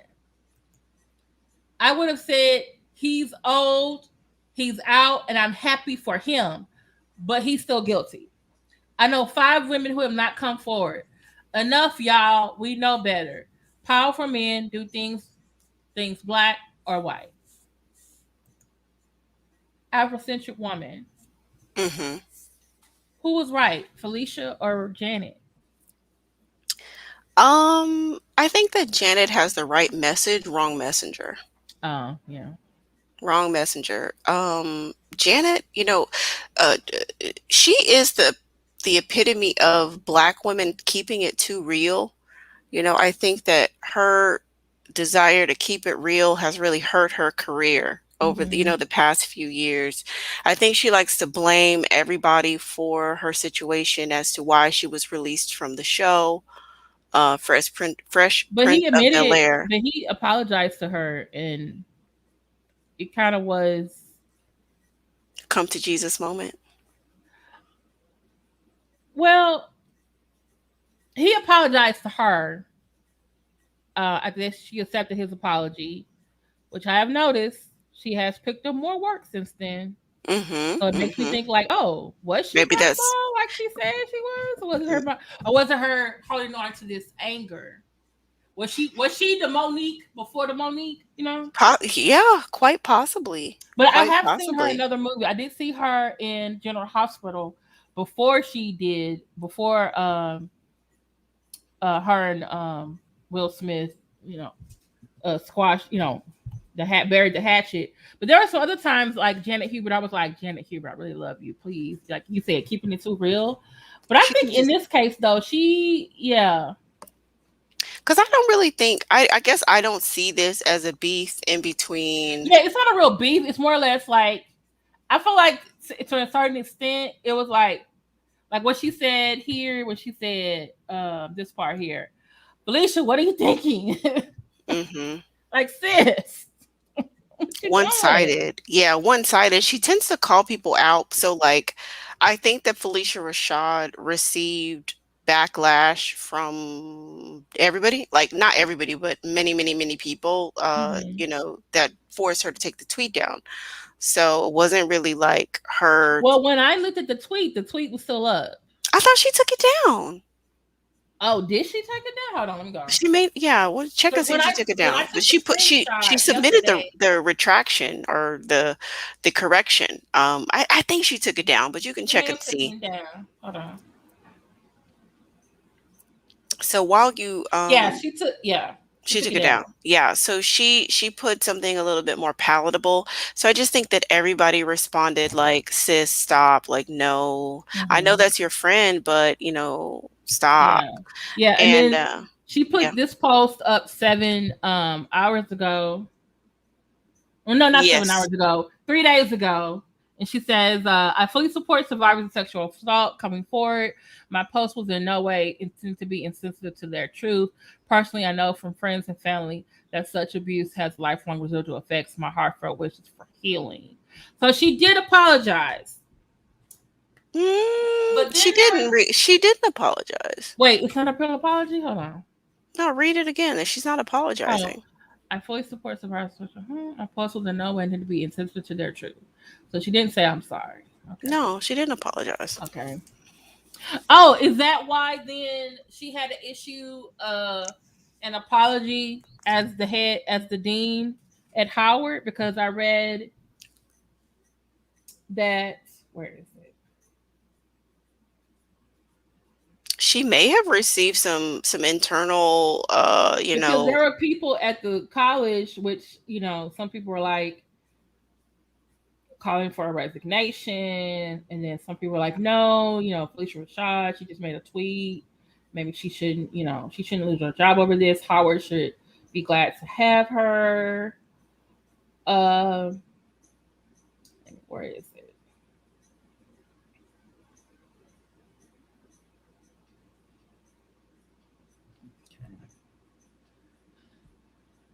I'll find it. I think she did issue an apology as the dean of the school, and and I and I guess it was probably because there probably were some people saying like, "Oh, she should be removed." Do you think she should resign, or they should fire her? No, I don't think so. I think that she should be maybe warned, maybe have a conversation with HR about public, her public Mm-hmm. maybe look at the policy, the employee handbook. I don't know, but yeah, she should be maybe have a talking to and put it in her file, but fired for that, no. Because at the end of the day, I mean, it was her friend, and she's Yeah. like, "Oh, I support my friend," but Mm-hmm. unfortunately, your friend is a criminal and Yeah. isn't a good light. I mean, it's just such a gray area. I really think it's an HR issue. And then once the HR issue is handled internally, then the PR team can kick in and clean it up and make sure that she understands what she should do and what she shouldn't do. I mean, I would extend that to any employee. Like, Mhm. I just think that's just the right thing to do, because Yeah. anytime an employee of an institution, has a bad public image or says something on social media that's problematic, I mean, it's just such a great issue to where it has to be analyzed for, like, what is the particular thing that you said that's problematic. I mean, I think if she said something, or like any employee said something like, well, I don't like all gay people don't deserve to get educated, then yeah, you should get fired, because you are That's um affecting the policy of the yeah, like, institution. your job is to educate everybody. Mhm. So if you have a problem with educating gay people, you can't work here, and you're going to affect our ability to provide Mhm. quality services to a segment of our population. So that's fireable. But just supporting your friend who's like Mhm. controversial, I think that deserves a good talking to and documentation, Mhm. but fired or resign, no, I Yeah. don't. And I think that she responded to the collective of backlash. I don't think that she was responding to Aunt Viv. Like, Aunt Viv just be in her own zone, like calling Mhm. out people and ranting and raving, like, periodically, like, is just to be expected. Like, that's just what she's done over the years. That's true, but I think she was one of the first ones to like, "Hey, girl, what you doing?" But she kind of was right. But I understand, like, yeah, it could be seen as oh, it's just Aunt Viv just being Aunt Viv. This is I'm reading right now from CNN. This is from July the 3rd. It said actress Phylicia Rashad sent a letter to Howard University students and parents on Friday, offering her most sincere apology for tweeting in celebration of Bill Cosby sexual assault conviction being overturned. And she says, my remarks were in no way directed towards survivors of sexual assault. I vehemently oppose sexual violence, find no excuse for such behavior. And I know that Howard University has a zero tolerance policy toward interpersonal violence. Um, yeah, she's removed the tweet. As she said, over the next few weeks, Rashad said she plans to engage in active listening and participate in trainings to not only reinforce university protocol and conduct, but also to learn how I can become a stronger ally to sexual assault survivors and everyone who has suffered at the hands of an abuser. Okay, yeah, the PR people wrote that. Good Yeah. for them. I mean, that's what you do. That's how you clean it up. Of course, correct. So do what you got to do, And Felicia. it Clean said it up, earlier baby. this week, Howard University disavowed the support Rashad showed for Cosby. Yep, that's the PR team doing their And job. this is from the Howard University social verified social media accounts. Survivors of sexual assault will always be our first priority. While Dean Rashad has acknowledged in her follow-up tweet that victims must be heard and believed, her initial tweet lacked sensitivity towards survivors of sexual assault. Howard wrote, "Personal positions of university leadership do not reflect Howard University's policies." Yep, Okay. that sounds like the right thing. I mean, yeah, that's what the Yeah. PR. That's what they're there for. They're there to Whoever clean wrote up that needs to write mess. Cardi B's tweets. Cardi B won't let nobody, like, girl, she be like, her ebonics be just so discombobulated. You really need to read it like 8 times to be trying to Mhm. understand what she's saying. Because you have to say it like how she talk. Like, you have to say it out loud to understand what she's writing. Yeah. I don't know what's going on in New York public schools, but y'all need to do better. Afrocentric woman. She might have been not been going. I think she got a degree or GED or something, but I mean, I I mean, I guess. don't want to say, oh, it's the whole New York public school system. I have friends who teach. That's why I have Okay, teachers. maybe just maybe her school. I don't know, but I don't know. Maybe I mean, when we talk about level up, because I have younger women reaching out to me mhm, about, their level up journey, and it's like they want to talk to these, more refined men, and a lot of times I have to tell them, like, sis, you need to download a grammar app on your phone and, like, work on your grammar. You're not speaking. You're like, a mhm, guy is going to be afraid to take you to the golf course, or he's going to be afraid to take you somewhere when you talk like this and you write like mhm. this.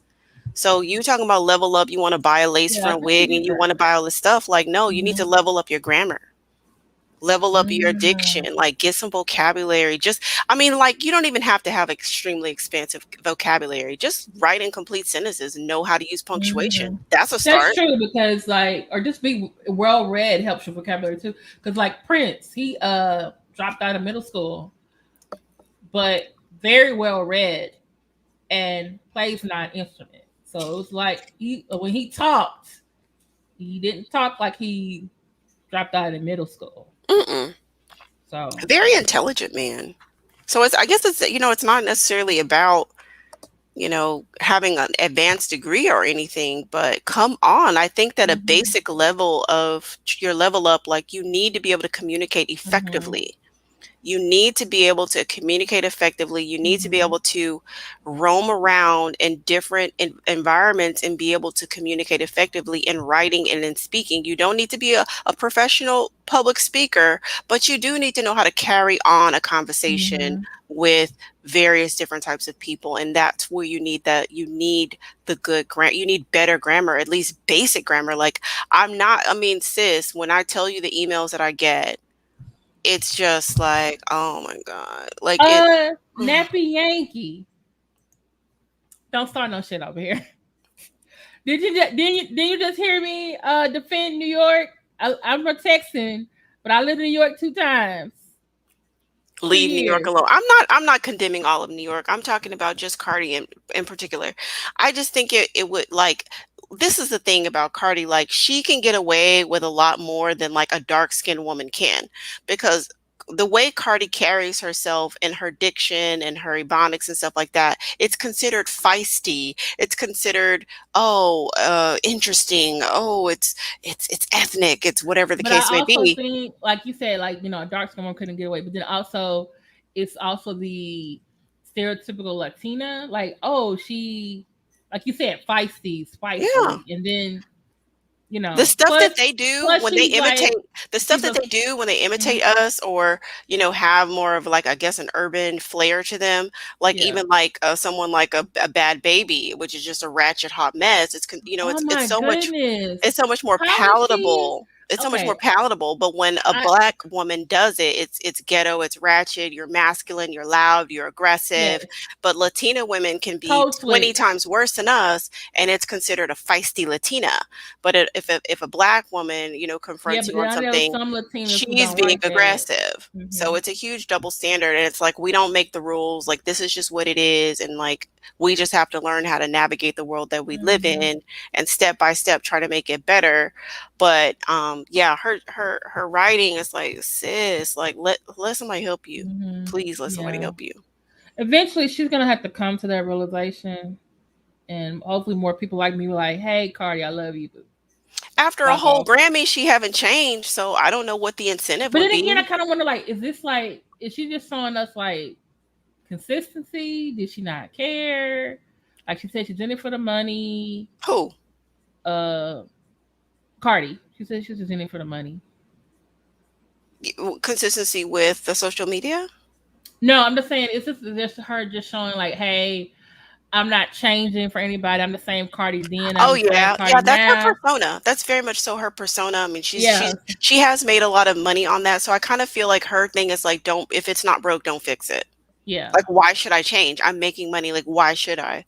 I mean, so it's like yeah, I have my personal views of like what how I would want to present myself yeah. to the world, Maybe and I think maybe with the baby number two, she might be like, okay, I, maybe it's time for me to start speaking in complete sentence unless someone else I don't take think care of so, this. sis. I don't Take care of foresee this that. social media. Wait, so she's gonna wait. So she's gonna be the stereotypical moms that I had to deal with and their kids.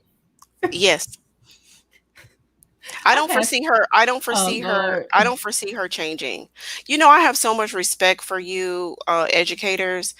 I like this lady at this school told me that no, in my gym, she told me that somebody went up to the school, like this crazy abusive narcissistic guy, like they had a whole CPS case and stuff like that, and like the godmama was going up to the school to have lunch with the baby because like this crazy abusive guy didn't want to let him, and then like once he found out, he went up there and choked the vice principal. Yes. And I'm like, this is what our educators are dealing with, this ratchet ass fucking bullshit. Mm-mm. Like, you can't sit down with the school district and have a rational conversation. You're Mm-mm. so ghetto and ratchet and abusive that you went up there and put your hands on somebody that's there to serve the children. It's just disgusting. Mm-hmm. Lord have mercy. Fix it, Jesus. Help us, Mama Oya. I think like whatever that, like when you if you put your hands on like a postal office, a postal service person, like that has like a lot of like time on it. Mm-hmm. It has extra time on it. I think that it should be the same thing for educators. Like if that's a public servant, like if you put your hands on them, you should get extra time. Mm. Don't in the. I was gonna say in New York, they would say if you hit or attack a MTA, is it bus driver? You get extra time. You Yep. get extra time. Yep. I think you're right. I had to figure out who in Congress Humpty got to Dance. introduce the bill. She says if you know you can't speak, hire someone to speak for you, and you just stand there and look cute. Yeah. Yeah, PR person, publicist. You know, Humpty Dance. Yeah, in Florida too. Mm. Y'all pray for Florida. They had I've been following that. the Yeah. building collapsed. They were trying to find people. Um, Now they're gonna have to demolish the other part of the building because a hurricane is coming their way. Well, Yeah. right now it's a tropical storm Elsa, but it might turn into a hurricane. So sad. I mean, but what Yeah. it really showed me is that it really helps to have a whole country backing you up, because it was like I mean, I'm not going to say it's like a handful of like Orthodox Jews in there, but it was like not that many in there. And like a whole delegation from Israel then came through. Like once the Israelis got there, like they found way more bodies. You know what I'm saying? Like they got over Mhm. there and they started like I was moving and worried about shaking. that, but then again, remember when they had the World Trade Center bombing and they had all the firefighters and all the people out there, and they were just constantly finding people. And I kept thinking, like, I was looking at, they were like, oh, and then Florida was like, oh, we're looking for people. And I kept thinking, like, why y'all not finding more people by now? Did they not have the money, the resource? And I think Biden went there the other day. So I was Yeah. like, okay, are y'all trying to are they trying to get some what do you call it? Disaster relief? You know how like when there's a disaster and then like usually the president comes or the state or the community, they ask for disaster help. So is that not gonna count because theirs is like a structure that fell versus like us having the Texas freeze? I just think more people should have been there to help discover more people. I don't know. I just feel like did they not have enough people to go out there? I've been following it pretty closely. Not in the last few days, but like like the day it happened and like several days after I was following it, and they've been doing a lot of press releases. I mean, they've had They've been having National so many Guard. conferences. It's like, oh, we're still looking for people. These people considered missing. They I were mean, one working day it was, 24-hour shifts. I oh, mean, they are working 24-hour shifts. yeah, they were Oh, before they stopped. So basically, the rescue workers were working 12-hour shifts. So oh, basically, you work dang. 12 hours and you're off, and then you come back and you work another Oh, 12 okay. hours. They're Or taking maybe their you have a time because any sudden moves can make the pile collapse in front of the car. Oh, got it. You know they what? did That's probably have a good some. thing because I'm sorry. Go ahead. No, I was just gonna say they did have some injuries. They did have a few like collapses with the rubble and Hmm. stuff like that. So they kind of had to change Hmm. like not necessarily the pace, but the meticulousness that it takes to haul out all that debris, and not trying to make everything crash in on any people that might be there, or to like even if they just find a body, just to keep the body intact, even if the person has passed away. Hmm. So I wouldn't say that they're not doing enough. Now the family, at first they were saying that they felt like they weren't doing enough, so they bust the families in like per bus. Like they would just fill up the buses and do shifts to let them come and actually see, because like reporters can't get over there, but they let the families that lost people, they bust them in there to see exactly what was happening and explain to them, and not like show them as they were explaining. And that seemed to satisfy the families. Like they knew that that they were doing really all that they could. But when the Israelis got there, like way more progress happened. And it's like, that's crazy that Israel is this little small country. You know what I'm saying? They're like But this little small country, and the true, United States is supposed to be this great big whoop-de-whoop yeah, but we superpower. give a lot of aid and money to Israel, so yeah, Girl, they came through. Basically they came through. Yeah, They came through. but you know who also came through during New Orleans? The Canadians was one of the first people to arrive to help, and the Venezuelans, and the Venezuelans too. Oh, and I think somebody from Jordan came, and I was like, how did they get here before the federal government? Yeah, Venezuela did a lot during the Katrina time, and Cuba sent doctors, right? Yeah. By the way, y'all can say what y'all want about Cuba, but Cuba got the best doctors in the fucking world, and they're one of the best education systems. I'm telling you right now. Yeah, I know the deal with Fidel and all that, but I'm just saying, the brother is in charge now. He's opening up some things there, but as far as, I don't know, communism, the education system under communism seems to be so much better. Just saying. Mrs. VSNC says it's no longer search and rescue, it's recovery. Yeah. Well, I think that just What bringing does those recovery mean? Like just find the body? Yeah, finding the bodies. They're also warehousing like valuables as well. They have a warehouse that they're taking all the valuables, so that eventually the family can come through and identify identify stuff and stuff like that. True. So it just, my heart goes out, and I know, like, I was watching this building that collapsed in I want to say it was Korea. It was this like big mall because of shoddy architecture and all this stuff, and all those people died. And just to think that capitalism and greed in the United States, would put so many people's lives, like, you're not even safe in your own home. Like, if you're in your home minding your business, like trying to do the right thing, paying your taxes, doing everything right, and you're not in a safe building, like, it's just crazy for me to wrap my mind around it. And I can't, like, just like going to like parking garages, going to the buildings, like, I just feel like, is it safe? So can I roll up in here?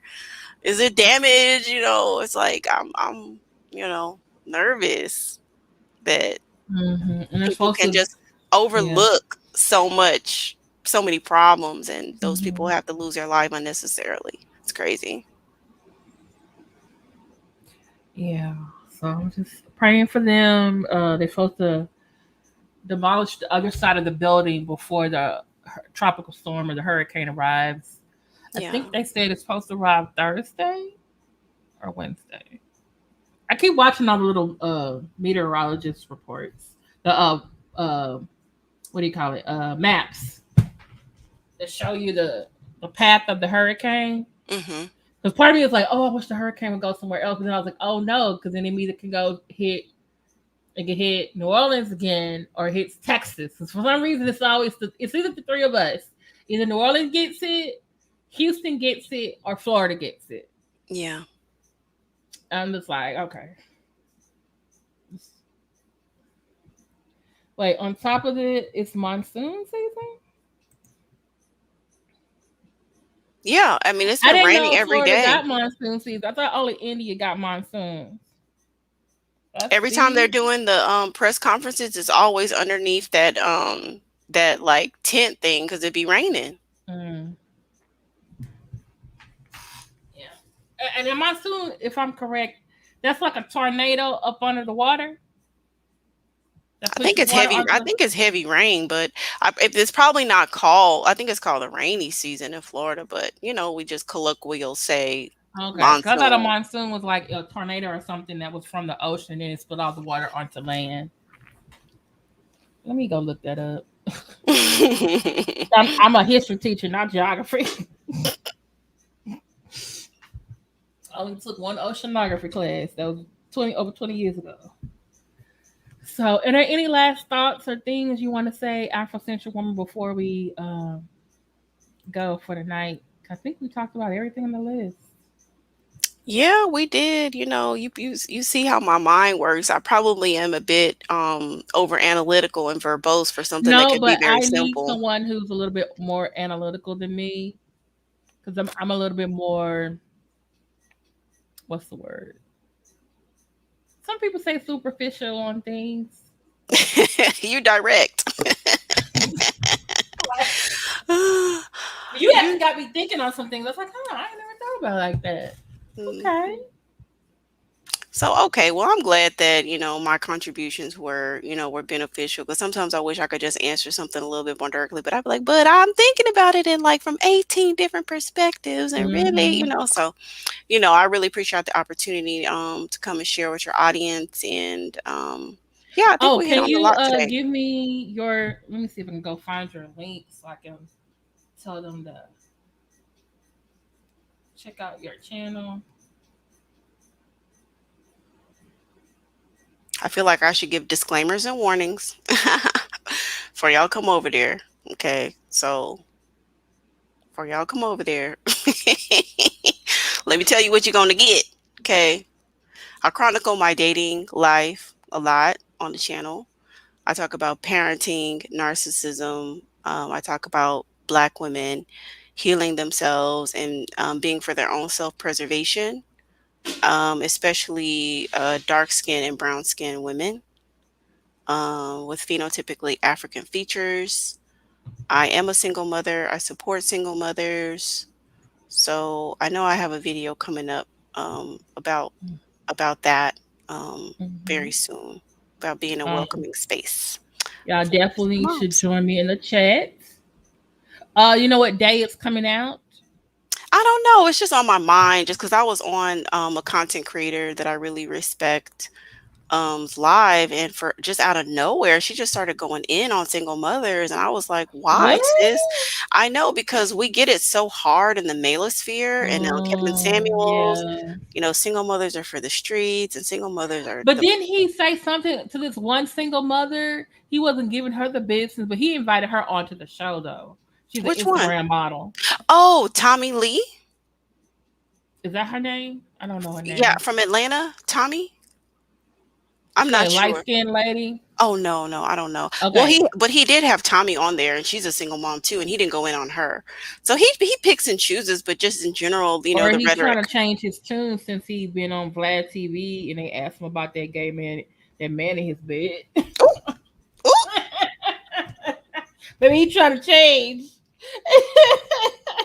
ooh. Gay man, not the glitch, baby, not the I'm glitch. sorry, not a gay man. He was a man in his bed, and everyone he said, "Oh, there's a man in my bed. Oh, that's a person in the waiting room."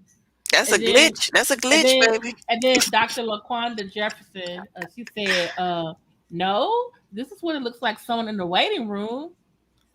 That was a picture of a man in your bed in a bed. You know We what don't we know should why they were there, but just be honest, it was a man in a bed, and you had a picture of them." You know what we should do? Let me see your transcript. This is something I've been thinking about. Uh-huh. I think we should do a call-in show to say, like, when Kevin Samuels comes out, should the LGBT community accept him or not? Oh, see, we might have to get my friends in McCray Kings. They're a gay male couple. Hmm. You could ask them like, That's "Hey, a good. I want to hear their perspective, and like, like like, should y'all, Kevin like, should you Samuels." not? Like, once he comes out, once he gets, well, I don't think he'll come out. I think he'll be outed. Mm, He'll be probably outed, but I think he tries to tend to go towards like males who live their life as heterosexual, mhm. but are closeted gay. So they But he have a vested. also, but he's They have a. also Go ahead. causing this manosphere, almost incel like rhetoric that he knows some of these straight heterosexual black men want to hear, Yes. and he and sisters, black women, all women, stop calling that man show. Oh my God. Stop going over there. I wish they And would if he stop. invites you next time, just say no. I wish they Okay? would stop. Stop going over there and get verbally abused.